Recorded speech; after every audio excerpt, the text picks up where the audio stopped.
नमस्कार, मी पुष्पलता जगताप आणि तुमचं माझ्या यूट्यूब चॅनलमध्ये खूप खूप स्वागत आहे. आजच्या व्हिडिओमध्ये आपण जाणून घेणार आहोत की वयाची 90 पार केल्यानंतर सुद्धा तुमची स्मरणशक्ती तल्लख राहण्याचं रहस्य काय. चला तर मग जाणून घेऊया. वयाची 90 पार केल्यानंतर बरेच जणांची स्मरणशक्ती मात्र कमी होते. घरातल्याच लोकांचे बरेचदा नाव सुद्धा आपण विसरायला लागतो. हो ना, बरोबर ना. कधी कधी असं होतं की आपण फ्रीजपर्यंत जातो, फ्रीज उघडतो सुद्धा, परंतु हे लक्षात येत नाही की आपण फ्रीजमधील कोणती वस्तू नेमकं घ्यायला आलो होतो. गाडीची चाबी काढतो, गाडीपर्यंत जातो, परंतु गाडी घेऊन आपण कुठे चाललो होतो हे मात्र आपण विसरून जातो. किंवा गाडीची चाबी आपण नेमकी कुठे ठेवली हे सुद्धा लक्षात राहत नाही. असं बरेचदा होतं ना. आणि बऱ्याच वयोवृद्धांना असं वाटतं की आता हे तर होणारच ना, कारण आमचं वय वाढलं आहे, आमचं वय झालेलं आहे आणि वय झाल्यामुळे ह्या गोष्टी आमच्यासोबत घडणारच आहे, नाही का. तुम्हालाही असं वाटतं ना की आता 90 पार केली बाबा आम्ही, आता आमच्या कुठं लक्षात राहणार आहे, नाही का. पायातला त्राण जसा कमी झाला त्याचप्रमाणे स्मरणशक्ती सुद्धा कमी झाली. किंवा तुम्ही असा सुद्धा विचार करत असाल की मला डिमेन्शियासारखा आजार तर झाला नाही ना, किंवा मी त्या आजाराने तर त्रस्त होत नाही आहे ना. हा सुद्धा विचार तुमच्या मनात येऊन गेला असेल मित्रांनो. हो ना, बरोबर ना. परंतु घाबरू नका. एक फक्त तुम्हाला सकाळी उठल्यानंतर ह्या सवयीचं तुम्हाला पालन करायचं आहे आणि पूर्वीसारखीच स्मरणशक्ती तुम्हाला वापस मिळवायची आहे. जाणून घ्यायचं आहे ना तुम्हाला कुठली सवय. चला तर मग जाणून घेऊया आपण. आज माझी जेव्हा ठाकरे काकांची भेट झाली, त्यांची वयाची 92 वर्ष त्यांनी पूर्ण केलेले आहे. त्यांच्याशी बोलताना असं लक्षात आलं की ते आता पूर्वीसारखे किराणा मालाची यादी विसरत नाहीत, किंवा बाहेर कुठली गोष्ट करायला गेलं कोणाच्या चेहरे विसरत नाही. पूर्वी त्यांना असं होत होतं, असं त्यांच्या बोलण्यातून जाणवत होतं की ते पूर्वी लोकांचे चेहरे विसरायचे, लोकांना काय बोलायचं आहे, कुठल्या विषयावर बोलायचं आहे, किंवा कोणाला काय निरोप सांगितला आहे हे सुद्धा ते विसरत होते. तर काही दिवसानंतर जेव्हा ही एक सवय त्यांनी अंगी बाळगली, त्यानंतर त्यांना ही सवय मात्र छूमंतर झाली. म्हणजेच त्यांची ही सवय म्हणजे विसरण्याची सवय ते विसरूनच गेली. आणि त्यांना आठवलं काही वर्षापूर्वीचा काळ, जेव्हा त्यांचं मन एखाद्या अस्ताव्यस्त कागदपत्रांनी भरलेला एखादा ड्रॉवर असतो ना, त्या ड्रॉवर सारखा झाला होता. ते एखाद्या फ्रीजचा दरवाजा उघडायचे आणि आपण इथे काय शोधायला आलो आहोत हेच नेमकं विसरून जायचे. किंवा काही कामानिमित्त ते बाथरूममध्ये जायचे आणि तिथे पोहोचल्यानंतर त्यांचं डोकं पूर्ण खाली रिकामं व्हायचं. 2 जणातला संभाषण, प्रियजनाची नावं किंवा महत्त्वाच्या तारखा सगळं काही ते विसरून जात होते. आणि यामुळे ते खूप निराश राहू लागले. सहज आहे ना त्यांना निराशा येणं, बरोबर ना. कधी कधी आपल्याला स्वतःची लाज वाटू लागते. आणि सर्वात वाईट म्हणजे आपल्याला असं वाटतं की आपण एखाद्या भयानक आजाराने तर ग्रस्त नाही ना. परंतु जसजसं वय वाढतं तसतसं सगळं विसरणं हे सामान्यच आहे. जणू जसे केस गळायला लागतात, पायातले त्राण कमी होतात, की त्याचप्रमाणे स्मरणशक्तीही निघून जाते असं आपण मानतो, किंवा असं आपल्याला वाटायला लागते, किंवा आपण आपल्याला स्वतःला ते समजावतो की बाबा रे, आता तुझं वय झालं त्यामुळे आता ह्या गोष्टी सहज आहे आणि ह्या गोष्टीची तू सवय करून घे, असं सुद्धा आपण आपल्या मनाला सांगतो. हो ना. पण काही दिवसानंतर त्यांचं बदललं. एक साधी 3 मिनिटाची सवय, ज्यात काही गुंतागुंत नाही, ना गोळ्या घ्यायच्या आहे, ना कोणती उपकरणं आहे, ना कोणती अवघड पद्धत सुद्धा आहे. दिवसातून फक्त 3 मिनिट. फक्त 3 मिनिट ही सवय आणि इतकी प्रभावी तुमच्यासाठी ठरेल की हळूहळू तुमच्या डोक्यावर जे धुक्यासारखं तुम्हाला वाटत असतं ना, हिवाळ्याच्या दिवसात ज्याप्रमाणे धुकं पडल्यानंतर आपल्याला समोरचं दिसत नाही, त्याचप्रमाणे आपल्या डोक्यात सुद्धा जणू धुकं पडलं आणि धुकं पडल्यानंतर आपल्याला काहीही लक्षात येत नाही. परंतु ही सवय तुम्ही अंगीकारल्यानंतर आठवड्याभरानंतरच तुम्ही त्या गोष्टी सहज तुमच्या लक्षात येऊ लागतात. काही शब्द असो, कोणाचे चेहरे असो, कोणतं काम असो किंवा सर्वात महत्त्वाचं म्हणजे तुम्हाला तुमचं मन पुन्हा स्वतःच्या ताब्यात आल्यासारखं वाटायला लागतं. आता तुम्हाला कुठल्याही चिठ्ठ्या ठेवायची गरज नाही किंवा कुठलंही रिमाइंडर लावण्याची सुद्धा यापुढे गरज पडणार नाही. फक्त तुम्हाला काय करायचं आहे तर ही सवय अंगीकारायची आहे, ह्या सवयीचं पालन करायचं आहे. त्यामुळे काय होईल तर दुसऱ्यांच्या स्मरणशक्तीवर अवलंबून राहण्याची गरज नाही, की तुम्हाला सांगायची गरज नाही की बाबा रे मला दवाखान्यात जायचं आहे या तारखेला, मला आठवण करून देशील का? किंवा मला इथे याला भेटायला जायचं आहे, मला आठवण करून देशील का? किंवा मला सांगशील का? अशा प्रकारे कुणाच्याही भरोशावर तुम्हाला राहायची गरज पडणार नाही. जर तुम्ही अशाच परिस्थितीतून जात असाल तर काय होतं, अलीकडे काय होतं, चाब्या कुठे ठेवल्या हेच विसरून जाता किंवा तुम्हाला काही बोलायचं होतं हे विसरून जातात, खोलीत का आलात हे तुम्हाला आठवत नाही, त्यासाठी झगडावं लागतं. हा झगडा खूप कठीण असतो मित्रांनो, हो ना?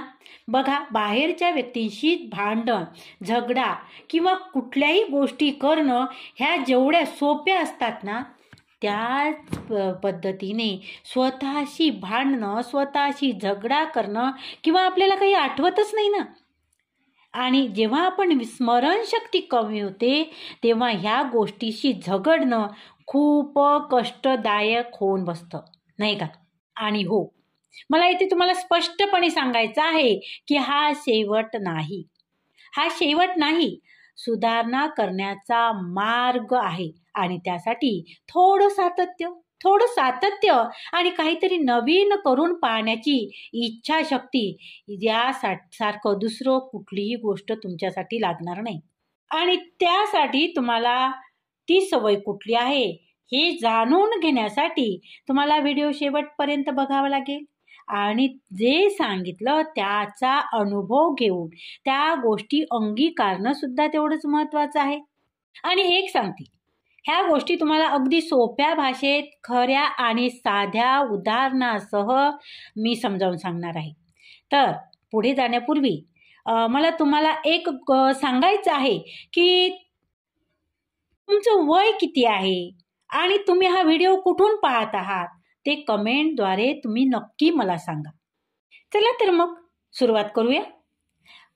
तुमची स्मरणशक्ती परत मिळवणे कदाचित फक्त 3 मिनिटाच्या अंतरावर असू शकते. जेव्हा स्मरणशक्ती दगा देऊ लागते ना, या सगळ्याची सुरुवात पूर्वी छोट्या छोट्या गोष्टीने झाली, नाही का? पटकनच काही तुमची स्मरणशक्ती कमी नाही झाली मित्रांनो. सुरुवात मात्र अगदी छोट्या छोट्या गोष्टींनी झाली असेल, की दाराला कुलूप लावलं की नाही, दाराला कुलूप लावलेलं विसरलं का, किंवा खुर्चीवरून उठताना आपण कोणता विचार करून उठलो होतो किंवा काय करायचं होतं, स्वयंपाकघरात पोहोचेपर्यंत आपण काय शोधायला आलो होतो हेच तुम्हाला आठवत नव्हतं, नाही का? तर बरेचदा काय होतं की चष्मा एका ठिकाणी ठेवलेला असतो आपण आणि घरभर आपण शोधतो, जणू काही तो चष्मा आपला गायबच झाला. ह्या आविर्भावात आपण तो चष्मा घरभर शोधायला सुरुवात करतो आणि सुरुवातीला स्वतःवर हसायला सुद्धा येतो आणि आपण हसण्यावर नेऊन म्हणतो सुद्धा, असं होतं बाबा, म्हातारपण आहे ना, विसरभोळेपणा तर होणारच, आणि असं म्हणून आपण तो विषय टाळतो. पण तुमच्या मनात मात्र अस्वस्थता असते जी तुम्हाला शब्दात मांडता येत नाही, कारण ह्या छोट्या छोट्या चुका आता वाढू लागलेल्या असतात आणि प्रत्येक वेळी असं घडल्यावर तुम्हाला वाटायला लागतं की स्वतःवरला काहीतरी कमी झाल्यासारखं तुम्हाला वाटतं. स्वतःवर आत्मविश्वास कमी होतो. ज्या एकेकाळी तुम्हाला सगळा तपशील, तारखा, नावं इतकंच काय तर संपूर्ण संभाषण आठवायला तुम्ही सक्षम होता, आता मात्र एखाद्या खराब असलेल्या रेडिओसारखं झालं आहे, हो ना? पूर्वीचे रेडिओ तुम्हाला माहीत आहे ना, कधी कधी आवाज स्पष्ट येतो, कधी कधी गोंधळ ऐकू येतो, नाही का? एखादा शब्द आठवत नसेल किंवा एखादा चेहरा ओळखता येत नाही, एखादी अपॉइंटमेंट आपण विसरतो आणि प्रत्येक चुकीसोबत आपल्याला लाज वाटायला लागते मित्रांनो. आणि त्या दुःखाची एक विचित्र भावना आपल्या मनात दाटून यायला लागतं, नाही का? आणि सर्वात वाईट क्षण तेव्हा येतो जेव्हा आपल्या नातवाशी झालेला संभाषण आपण विसरून जातो. त्याने सांगितलेल्या गमती जमती, त्याने शाळेत घडलेल्या काही गोष्टी, हे जेव्हा तो सांगतो आपण ऐकतो सुद्धा, परंतु आपल्याला विस्मरण झाल्यामुळे आपण ते पूर्णपणे विसरून जातो. आणि जेव्हा आपलं त्या गोष्टीवर डिस्कशन होतं नातवाचं आणि आपलं, तेव्हा मात्र आपलीच आपल्याला लाज वाटायला लागते, हो ना? आणि मग आपण रात्रभर हाच विचार करतो, असं कसं झालं माझ्याकडून, अशी कशी चूक झाली. तो दुखावला गेला. आणि म्हणतातच ना, दुधापेक्षा दुधावरची साय जास्त प्रिय असते, हो ना? मुलांपेक्षा आपलं जास्त प्रेम हे आपल्या नातवांवर असतं. आणि मग आपण खूप दुःखी मात्र होतो, नाही का? आणि एक सांगू का, तुम्हाला सगळ्यात वेदनादायी गोष्ट ही विसरणं नाहीच राहत. विसरणं ह्या गोष्टी तुम्हाला वेदना देत नाहीच, तर तुम्हाला वेदना त्या गोष्टीची होते. तुमच्या मनात एक असुरक्षित भावना येते, भीती तुमच्या मनात येते, निराश तुम्ही होता आणि सततच शंका तुम्ही घेत राहतात. तुम्हाला वाटायला लागतं संभाषणात की मी हे बोललो का, की मी फक्त विचार केलाय मनात, मी हे त्यांना सांगितलं का, का मी फक्त मनातच बोललो आहे. अशा गोष्टींची शंका तुम्ही स्वतःबद्दल घ्यायला लागता, हो ना? त्याचबरोबर आपल्या आरोग्यविषयक ज्या काही गोळ्या असेल, औषधी असेल, त्या गोळी घेतली की नाही, घेतली नसेल तर मी पुन्हा घेईल का, मला जास्त त्रास होईल का, आपण आपली औषधी सुद्धा आपण विसरायला लागतो किंवा विसरतो. त्याचबरोबर आणखी कोणतं दुःख होते माहीत आहे?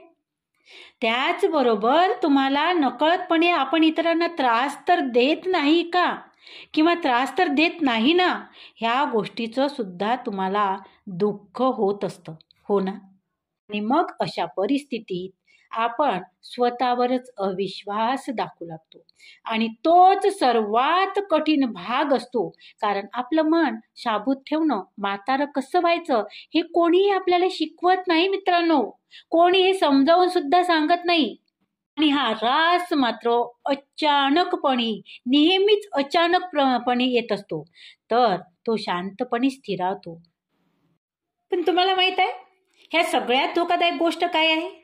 ह्या सगळ्यात धोकादायक गोष्ट ही आहे मित्रांनो, जेव्हा तुम्ही हे अटळ आहे आणि ती गोष्ट तुम्ही स्वीकारायला लागता, ती गोष्ट तुम्ही स्वीकारता, जणू काही आता मागे फिरण्याचा कोणताही मार्गच उरलेला नाही. परंतु घाबरू नका, तुम्ही अस्वस्थ सुद्धा होऊ नका. काय आहे ना, ज्यामुळे सगळंच बदलून गेलं.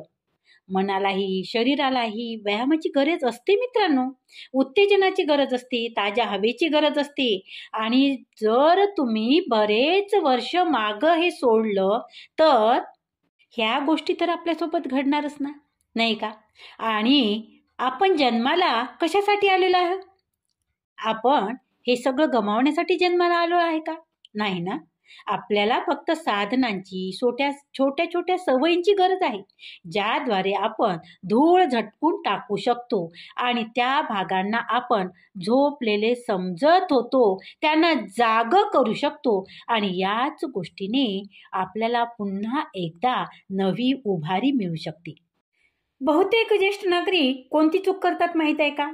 जेव्हा स्मरणशक्ती कमी होऊ लागते तेव्हा सर्वात मोठी समस्या ही असते की अनेक लोक याला म्हातारपणाचा भाग म्हणून स्वीकार करतात. जणू काही ते अटळ आहे, जणू काही म्हातारं होणं म्हणजे हार मानणं. तुम्ही किती वेळा अशी वाक्य ऐकली आहेत? विसरणं सामान्य आहे. आता माझं ते वय झालं आहे, आता काही होऊ शकत नाही, हे असंच असतं. आणि त्याचबरोबर आपण आपल्यासोबत असणाऱ्या मुलांना, सुनेंना, मुलीला असं सुद्धा म्हणतो, तुम्ही काय अपेक्षा करता आता माझ्याकडून? माझं डोकं काय आता पूर्वीसारखं राहणार आहे? ही वाक्य अगदी निरुपद्रवी आहेत. आणि मी तर म्हणते फक्त निरुपद्रवीच नाही तर धोकादायक आहे, अतिशय धोकादायक आहे. कारण काय माहित आहे? कारण तुमची धारणा बनून जाते आणि जेव्हा तुम्ही विश्वास ठेवता की तुम्ही काहीही करू शकत नाही तेव्हा तुम्ही प्रयत्न करणं सोडून देता. तुम्ही सुरुवात करण्यापूर्वीच हार मानता. विसरभोळेपणा येण्यासाठी सुद्धा तुम्हीच खूप जबाबदार सुद्धा आहे. बरेचदा काय होतं मित्रांनो, आपण निवृत्त झाल्यानंतर, रिटायरमेंट नंतर सक्रिय राहतच नाही. तास न तास दूरदर्शन पाहत बसणे, टीव्ही पाहत बसणे किंवा एखादी सिरियलच पाहत बसणे, किंचितच बाहेर जाणे, त्याचबरोबर वाचन बंद करणे, संभाषण बंद करणे. आणि मग होतं काय की तुमचा मेंदूला जी चालना मिळायला पाहिजे ती चालना मिळत नसल्यामुळे मग तुमची स्मरणशक्ती हळूहळू कमी व्हायला लागते. बरोबर ना? सहज असते नाही का? ज्या गोष्टींचा आपण वापर करत नाही त्या गोष्टी नष्ट होतात. आपण जर मेंदूचा किंवा बुद्धीचा वापर केला नाही तर ती सुद्धा हळूहळू आपल्याला बाय बाय करणारच ना, नाही का?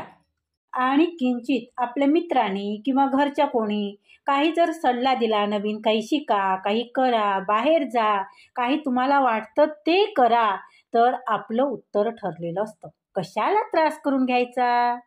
माझ्यात आता तेवढं डोकं राहिलेलं नाही, ठरलेलं उत्तर असतं आपलं. हो ना?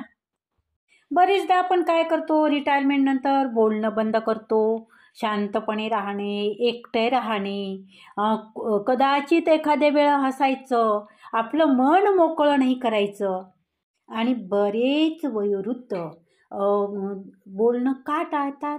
तर त्या एखादा शब्द जर विसरला तर आपल्याला लाज वाटतं किंवा बोलता बोलता काही चूक झाली तर, काही लक्षात नाही आले तर, आणि म्हणून मग संपर्कसुद्धा आपण टाळायला लागतो. ही सुद्धा तेवढंच महत्त्वाचं आहे मित्रांनो. परंतु ही चूक आहे की अनेक ज्येष्ठ नागरिक करतात. हार मानतात, स्वतःला वेगळं करतात आणि दररोज तीच दिनचर्या पुन्हा पुन्हा जगतात. जणू काही जगात शोधण्यासारखं काही उरलंच नाही, जगात काही आहेच नाही. आणि नकळतपणे हीच गोष्ट त्यांच्या स्मरणशक्तीला बोथट करत असते मित्रांनो. कारण काय? कारण हे की मन तुमचं कोणत्याही स्नायूप्रमाणेच जर वापरलं नाही, जर त्याला आव्हानं दिली नाही, जर त्याला नवीन गोष्टी, संवाद आणि उद्देशाचं खाद्यच तुम्ही दिलं नाही तर ते मात्र गंजू लागतं. हे मात्र निश्चित गोष्ट आहे. तुम्ही काय करता? तुम्ही स्वतःला एखाद्या कम्फर्ट झोनमध्ये बंद करून घेता, जो अजिबात आरामदायक नसतो. कारण तो एक तुमच्यासाठी पिंजरा असतो. तो जरूर असेल पण तो मात्र तुमच्यासाठी पिंजराच असतो. निष्क्रिय वार्धक्य त्याला म्हणतात. केव्हा होते माहित आहे का?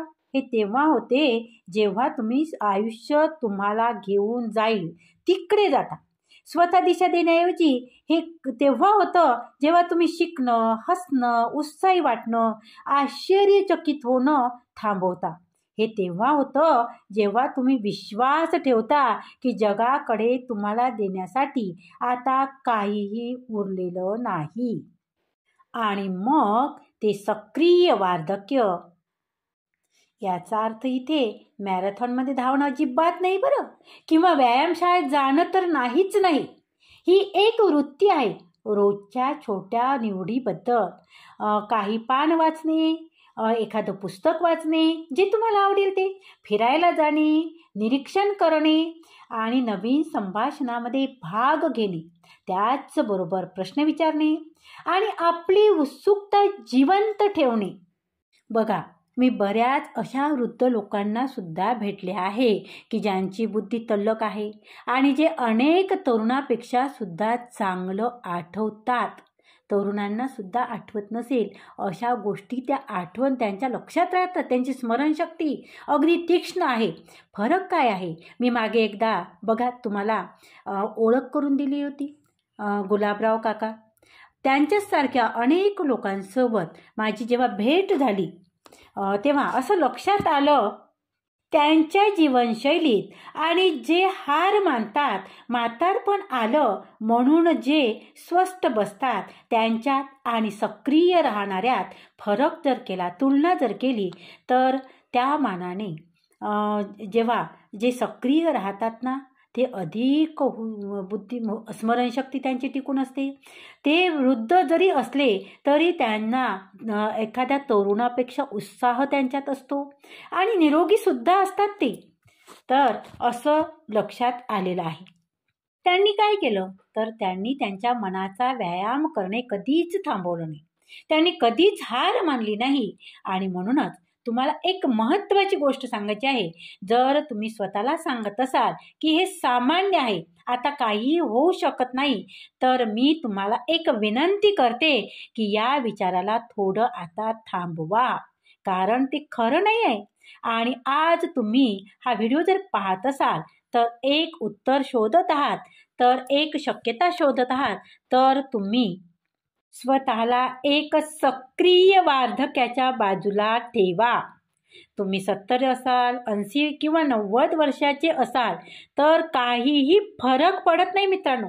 तुमच्या मनाशी पुन्हा संपर्क साधायला किंवा त्याला मजबूत करायला जे गमावलं असं तुम्हाला वाटतं होतं ते परत मिळवायला कधीही उशीर झालेला नसतो. एक 3 मिनिटाची सवयीचा शोध जर इथे मी तुम्हाला सांगत आहे तर काय करायचं आहे? सजग श्वास घेण्यासारखी साधी गोष्ट त्याची स्मरणशक्ती त्यामुळे परत मिळू शकते. स्मरणशक्ती परत मिळवण्यासाठी मदत करू शकते. तर तुम्हाला विश्वास वाटणार नाही आणि तुमच्या असं लक्षात येईल, मला तुम्हाला सांगायचं आहे की ही गोष्ट कुठल्याही पुस्तकात शोधलेली नाही किंवा कुठल्याही इंटरनेटवर सुद्धा पाहिलेली नाही. ही एक अधिक दैनंदिन गोष्ट आहे. स्वतःसाठी फक्त दिवसातून 3 मिनिट काढण्याचा प्रयत्न करा. याला माइंडफुल अटेन्शन किंवा सजग ध्यान असं सुद्धा म्हणतात. आणि हा मेंदूसाठी व्यायामासारखाच आहे. काय करायचं आहे तुम्हाला? तर दररोज सकाळी तुम्ही फोन पाहण्यापूर्वी किंवा कोणाशीही बोलण्यापूर्वी शांतपणे पाठीचा कणा ताठ करून पाय जमिनीवर ठेवून बसायचं. मग 3 मिनिटासाठी फक्त श्वासावर लक्ष केंद्रित करायचं. नाकातून आत येणारी आणि तोंडातून बाहेर जाणारी हवा अनुभवायची.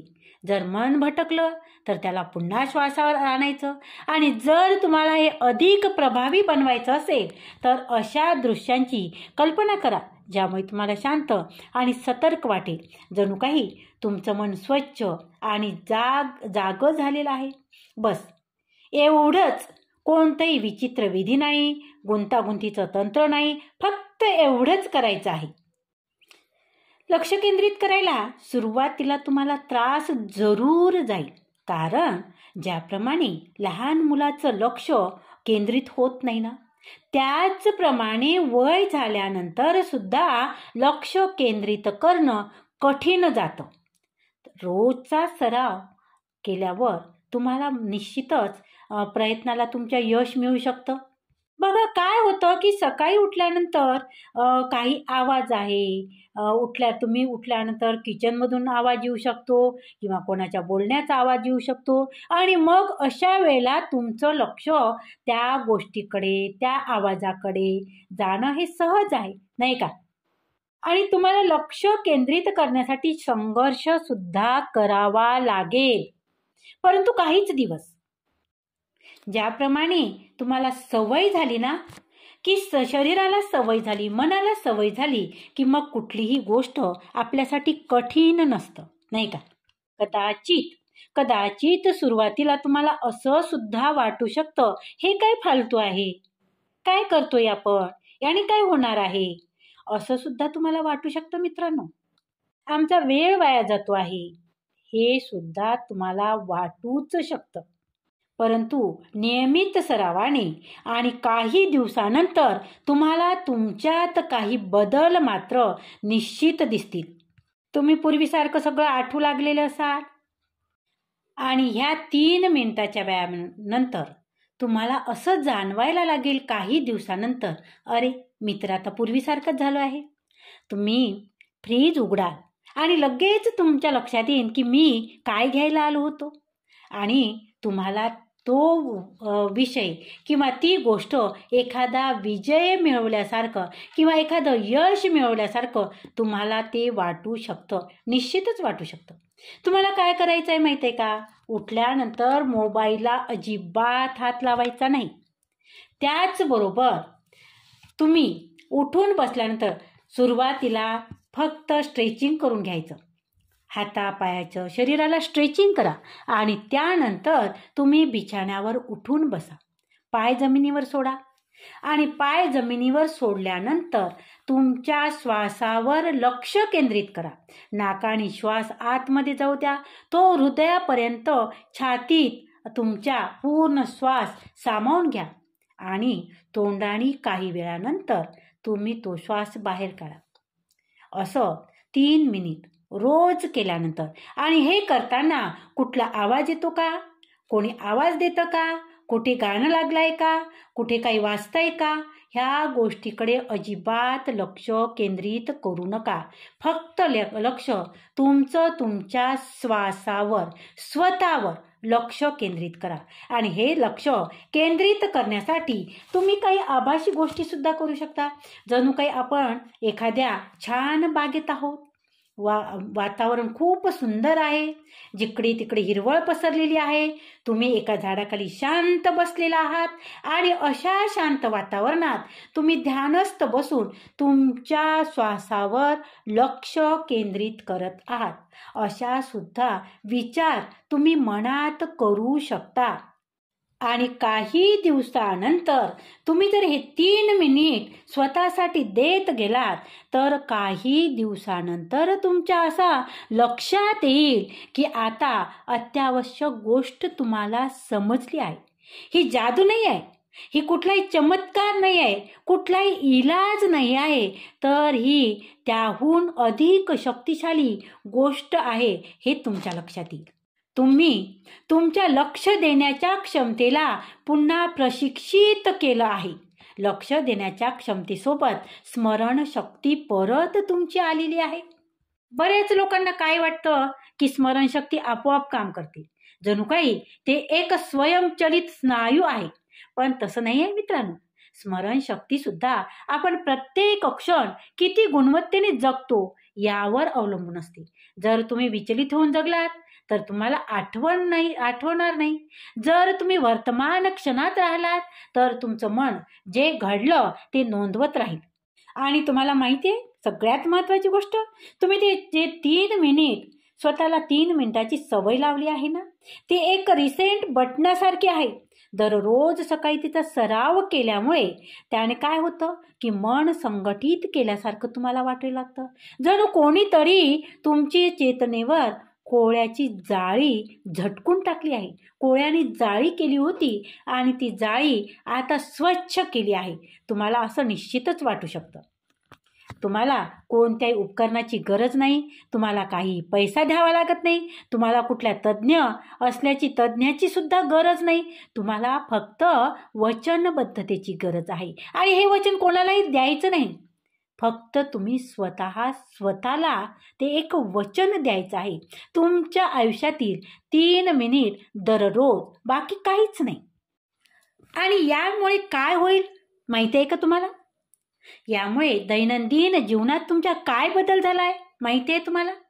तर पूर्वी जर तुम्ही शेजाऱ्यांचं नाव तुम्हाला आठवत नसेल त्याचबरोबर चष्मा तुम्ही घरभर शोधला असेल, एका ठिकाणी ठेवून, नाही का?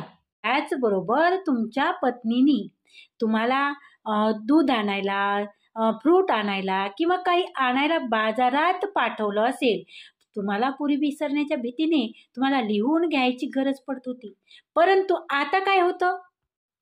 तुम्ही एक दीर्घ श्वास घ्या आणि जे काही तुम्हाला आणायला सांगितलं पत्नीने ते एकदा मनात घोळा, की मला फ्रूट आणायला सांगितले, मला दूध आणायला सांगितलं, मला पाव आणायला सांगितलं.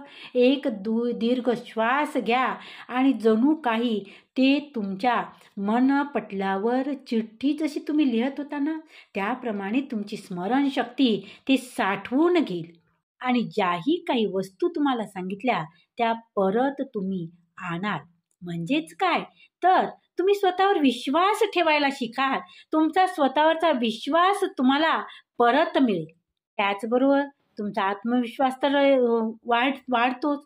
परंतु काय होतं, तुम्हाला कोणाशी झालेलं संभाषण सुद्धा आठवायला लागतं, नाही का? पूर्वी जे तुम्ही विसरत होतात, आपण त्या दिवशी काय बोललो होतो हे तुम्हाला आठवत होतं का आधी? नाही. परंतु आता जेव्हा तुम्हाला आठवतं, कोणी एकदम पटकन येऊन तुमच्यासमोर बोलले की आपण त्या दिवशी भेटलो होतो, तर तुमच्या लक्षात येईल की हो, अरे आपण भेटलो होतो, निश्चितच भेटलो होतो. परंतु स्मरणशक्ती जेव्हा कमी होते तेव्हा आत्मविश्वासाचा अभाव होतो आणि आत्मविश्वासाचा अभाव होण्याचं कारण म्हणजे आपल्याला समोरची व्यक्ती ओळखता येत नाही, त्याच्याशी झालेला संवाद आपल्याला आठवत नाही आणि त्यामुळे आपल्या मनात अपराधीपणाची भावना निर्माण होते आणि कुठेतरी आपला आत्मविश्वास डळमळीत होतो, नाही का? आणि त्याचबरोबर तुम्हाला माहीत आहे का, तुम्ही फक्त स्मरणशक्ती परत मिळवत नाही, तर ते संबंध सुद्धा तुम्ही पुन्हा प्रस्थापित करता, जे आपलं स्थान पुन्हा तुम्ही मिळवत आहात, नाही का?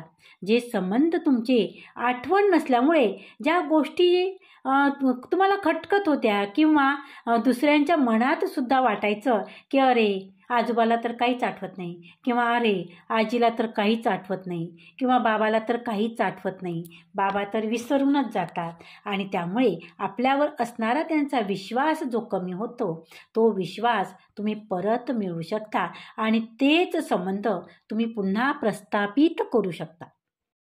त्याचबरोबर काय होतं, तुमची झोप सुद्धा गाढ व्हायला लागतं आणि उठल्यानंतर परत तुम्हाला ताजंतवानं सुद्धा वाटू लागतं. आता तुम्हाला प्रश्न पडला असेल, एका साध्या 3 मिनिटाच्या सवयीचा इतका प्रभाव का पडतो? तुम्हाला कदाचित आश्चर्य वाटले असेल की 3 मिनिटाच्या साध्या सवयीचा स्मरणशक्तीवर इतका प्रभाव कसा काय पडू शकतो? ही जादू नाही, हे सरळ विज्ञान आहे जे आपण आता बघितलं आहे. कोणत्याही गुंतागुंतीशिवाय आपण समजून घेतलं आहे. पूर्वी असं मानलं जायचं की हे फक्त तरुणपणात घडतं, पण आता आपल्याला माहीत आहे की जर मेंदूला योग्यरित्या उत्तेजित केलं तर तो शिकत राहतो आणि ही सवय नेमकी तेच करते. त्यातील नंबर 1 श्वासोश्वास आणि ऑक्सिजन. त्या 3 मिनिटादरम्यान तुम्ही हळू आणि खोल श्वास घेता. हे महत्त्वाचं का आहे?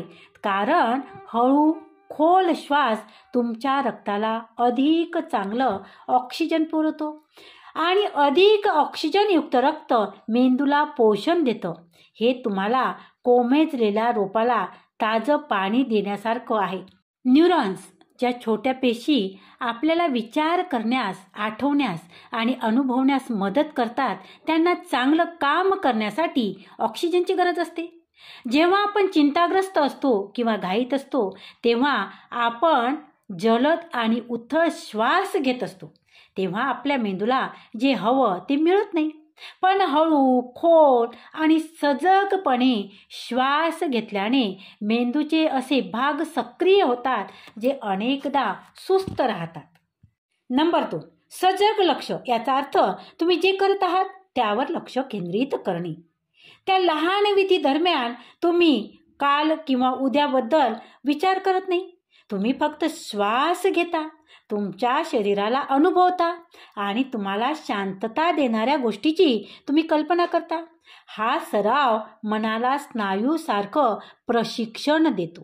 जसे व्यायामशाळेत गेल्याने हात किंवा पाय मजबूत होतात ना, तसेच हे मेंदूला मजबूत करतात. आणि हे फक्त ऐकीव माहिती नाही, तर ही माहिती संशोधनातून सिद्ध झालेली आहे. ज्येष्ठ नागरिकावर अभ्यास केल्यानंतर हे लक्षात आलेलं आहे. ज्या ज्येष्ठ नागरिकांचा अभ्यास केला आहे, ज्यांनी दररोज थोडा वेळ श्वासोश्वास आणि ध्यानाचा सराव केला, त्याचा परिणाम फक्त 8 आठवड्यानंतर त्यांच्या स्मरणशक्ती, एकाग्रता आणि मनस्थिती सुधारणा दिसून आली. आणि विशेष म्हणजे मेंदूच्या स्कॅनमध्ये बदल दिसले. जणू काही विशिष्ट क्षेत्र पुन्हा सक्रिय झालं आणि तरुण दिसू लागले. विशेषतः हे सराव 2 महत्त्वाच्या क्षेत्रांना उत्तेजित करतात. नंबर 3, तणाव कमी करणे. हे देखील सिद्ध झालं आहे की तणाव कमी केल्याने स्मरणशक्ती सुधारते आणि ही सवय त्या नैसर्गिकरित्या करते. सजग श्वासोश्वास तणावाचे हार्मोन्स कमी करतो, हृदयाला शांत करतो, विचारांना संघटित करतो आणि मेंदूला स्पष्टतेने काम करू देतो. थोडक्यात काय, तर ही 3 मिनिटं मेंदूला ऑक्सिजन पुरवतात, सुस्त क्षेत्र पुन्हा सक्रिय करतात, तणाव कमी करतात आणि एकाग्रता सुधारतात, स्मरणशक्ती मजबूत करतात. आणि सर्वात चांगली गोष्ट म्हणजे तुम्हाला कोणत्याही उपकरणाची, तंत्रज्ञानाची आणि कोणत्याही गोळ्याची गरज मात्र पडत नाही. फक्त तुमचं शरीर, तुमचा श्वास आणि तुमचं लक्ष, बस एवढंच. जर इतकी छोटी गोष्ट जर इतकं काही करू शकते, तर प्रयत्न करायला काहीच हरकत नाही, नाही का मित्रांनो? आता बघूया ही सवय न चुकवता कशी अंगीकारावी. आतापर्यंत आपण ही सवय काय आहे हे जाणून घेतलं, त्याचा परिणाम काय आहे हे सुद्धा आपण जाणून घेतलं. पण तुम्हाला आता एक प्रश्न पडला असेल की मी सुरुवात कशी करू, मला काय करावं लागेल, मी हे कुठे करू आणि 3ऱ्या दिवशीच मी हे विसरणार नाही याची खात्री कशी करू? तर शांत व्हा. आपण आता नेमकं याच गोष्टीवर बोलणार आहोत. कधी करायचं? तर आता बघूया कधी करायचं. तर सर्वात चांगली वेळ म्हणजे सकाळी उठल्याबरोबर फोन तपासण्यापूर्वी, TV चालू करण्यापूर्वी किंवा नाश्त्याची चिंता करण्यापूर्वी. आणि का? कारण तुमचं मन अजून ताजं असतं, विचलिततेने भरलेलं नसतं आणि ते अधिक ग्रहणक्षम असतं. शिवाय दिवसाची सुरुवात मानसिक स्पष्टतेने केल्याने बाकीच्या सर्व गोष्टी चांगला परिणाम ते करू शकतात. जर तुम्ही सकाळी करू शकत नसाल तर झोपण्यापूर्वी हा एक खूप चांगला पर्याय आहे. अशा प्रकारे तुम्ही तुमच्या मेंदूला आराम करण्यास आणि तुमची झोप सुधारण्यास मदतच करू शकता, नाही का? आता बघूया कुठे करायचं. तर हे करण्यासाठी तुम्हाला कुठल्याही विशेष खोलीची गरज नाही. पण तुम्हाला व्यत्यय नको असेल, शांत जागा हवी असेल, तर तुमची बेडरूम किंवा अंगणातील खुर्ची किंवा एखादी झाडाखाली, जेव्हा तुम्ही फिरायला जाता तेव्हा एखाद्या शांत झाडाखाली तुम्ही बसून हे करू शकता, निश्चितच करू शकता. आणि आदर्श म्हणजे त्या जागेला तुमचं रोजचं आश्रयस्थान बनवणे हे सगळ्यात महत्त्वाचं आहे. आता बघूया कसं बसायचं. तर तुम्ही बसू शकता किंवा झोपू शकता. बसण्यास पाठीला आधार द्या, खांदे मोकळे सोडा आणि हात मांडीवर ठेवा. तुम्हाला आरामदायी वाटत असेल तर डोळे बंद करा. झोपल्यास पाठीवर झोपा आणि दोन्ही हात बाजूला करा. आणि सर्वात महत्त्वाचं म्हणजे तुमचं शरीर आरामशीरपणे सतर्क असावं लागतं. आता बघूया किती वेळ. हे सुद्धा खूप महत्त्वाचं आहे. फक्त 3 मिनिट. तुम्ही घड्याळ, टायमर वापरू शकता किंवा फक्त श्वास सुद्धा तुम्ही तुमचे मोजू शकता. सरासरी 12 ते 15 ते अगदी खोल श्वास घेण्यासाठी साधारणपणे योग्य वेळ लागतो. लक्षात ठेवा, आठवड्यातून एकदा 15 मिनिट करण्यापेक्षा दररोज 3 मिनिट करणे खूपच चांगले आहे. सातत्य हीच गोष्ट या सवयीला खऱ्या बदलाला रूपांतरित करते. आणि विसरू नये म्हणून काय करावं तर तुमच्या एखाद्या सध्याच्या सवयीशी जोडा. जसं दात घासल्यानंतर किंवा तुमच्या पहिला चहा कॉफी घेण्यापूर्वी लगेच करा. तुमचं मन दोन्ही क्रिया जोडेल आणि ते स्वयंचलित होईल. एक चिठ्ठी लिहा आणि ती तुम्हाला दिसेल अशा ठिकाणी चिकटवा. ती तुमच्या बेडरूममध्ये, तुम्ही जिथे सकाळी उठल्यानंतर आरसा बघता तिथे, फ्रीजवर किंवा तुमच्या नाईट स्टँडवर सुद्धा, किंवा अलार्म लावा. तुमच्यासाठी 3 मिनिट असा प्रेमळ संदेश सेट करा. आणि सगळ्यात महत्त्वाचं काय आहे, याला तुम्ही बंधन समजू नका. हे स्वतःला दिलेली एक भेट समजा. तुमच्या मेंदूसाठी, तुमच्या हृदयासाठी एक छोटासा काळजीचा क्षण.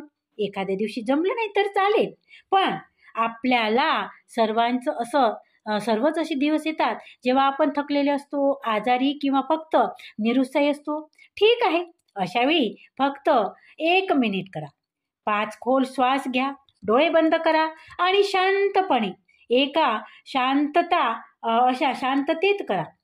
आणि शांततेत एक शब्द जरूर म्हणा, धन्यवाद, मी इथे आहे. आणि जर तुम्ही पूर्ण सवय करू शकला नाही तर तुम्ही तो संबंध टिकवून ठेवता. महत्त्वाचं म्हणजे काय आहे, स्वतःशी असलेलं बंध तोडायचं नाही. आणि जर तुमचा पूर्ण दिवस चुकला तर स्वतःला दोष देऊ नका. दुसऱ्या दिवशी पुन्हा सुरुवात करा, जणू काही घडलंच नाही. बस एवढंच.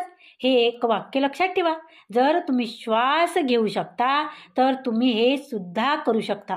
तुमचं वय, तुमची तंदुरुस्ती, तुमचा भूतकाळ काहीही असो, ही सवय ताकद, तारुण्य किंवा परिपूर्णता मागत नाहीच. ती फक्त तुम्हाला तुमची उपस्थिती राहण्यास सांगते. आणि विश्वास ठेवा, दिवसातील 3 मिनिट जी वर्ष हळूहळू घेऊन गेली ना, ती परत देऊ शकतात.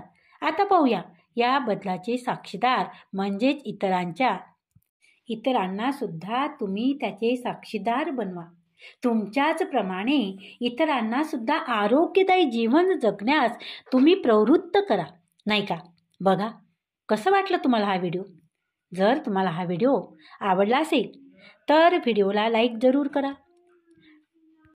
आणि सगळ्यात महत्त्वाची म्हणजे तुमची इच्छा. म्हणूनच मी तुम्हाला एक साधा पण शक्तिशाली प्रस्ताव देत आहे. हे सवय सलग 7 दिवस करा. फक्त 7 दिवस श्वास घ्या, लक्ष केंद्रित करा, कल्पना करा. उठल्यावर किंवा झोपण्यापूर्वी तुमच्या आवडत्या खुर्चीत खिडकी उघडणे किंवा बंद ठेवून जसं तुम्हाला आवडेल तसं करा, पण दिवसातून 3 मिनिट करा. मी आणखी काही मागत नाही. आणि मग बघा, तुम्हाला असं वाटतंय, लक्षात येईल की तुम्ही पूर्वीपेक्षा अधिक नावं आठवू लागले आहात. तुम्हाला संभाषणामध्ये अधिक उपस्थित राहावंसं वाटतं. तुम्ही अधिक स्पष्टपणे जागी होत आहात. आणि कधीकधी बदल लहान जवळजवळ अदृश्य असतात, पण कालांतराने हे छोटे बदल असे दरवाजे उघडतात जे तुम्हाला वाटतं होतं की आता ते सर्व आपल्यासाठी बंद झालेले आहे. आणि निरोप घेण्यापूर्वी एक विशेष विनंती आहे. जर तुम्ही ही सवय करून पाहण्याचा निर्णय घेतला असेल तर तुमचा अनुभव सांगणारी एक कमेंट नक्की करा. तुम्हाला मदत झाली आहे का? तुम्हाला वेगळं वाटलं का? तुम्ही हे कोणासोबत शेअर केलं का? कदाचित तुम्ही जे लिहाल ते अशा कोणापर्यंत सुद्धा पोहोचेल ज्याला विसरल्यासारखं वाटत असेल. आणि कदाचित तुमच्यामुळे कोणीतरी स्वतःचा एक भाग परत मिळवेल. तर मित्रांनो, धन्यवाद, खूप खूप धन्यवाद. व्हिडिओ जर आवडला असेल तर व्हिडिओला लाईक करा, व्हिडिओ शेअर जरूर करा, त्याचबरोबर कमेंट मात्र जरूर करा. आणि व्हिडिओला हाईप करायला विसरू नका. आणि त्याचबरोबर चॅनलला सबस्क्राईब जरूर करा. धन्यवाद, खूप खूप धन्यवाद. स्वस्थ राहा, आनंदी राहा, निरोगी राहा. रजा घेते.